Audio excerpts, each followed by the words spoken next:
వెలుగు కనపడగానే ఒక్కసారి అరుణాచలం అంతా మారుమోగిపోతుంది.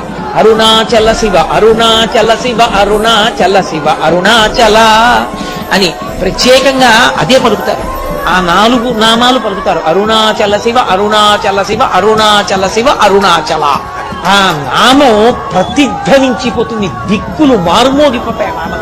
అప్పుడు అక్కడ జ్యోతి వెలిగించగానే ఇంటింటా జ్యోతులు, ఇన్ని జ్యోతులతో అసలు మీరు ఆ అరుణాచల క్షేత్రాన్ని చూస్తే ఎక్కడ చూసినా జ్యోతులు. ఇన్ని లక్షల మంది ఆ జ్యోతి వెలుగుతూ ఉండగా పర్వతం మీద ఆ పౌర్ణమి నాడు ప్రదక్షిణం చేస్తారు. కార్తీక పౌర్ణమి నాడు ప్రదక్షిణం చేయడం అంటే మీరు నడవడానికి ఏమి ఉండదు.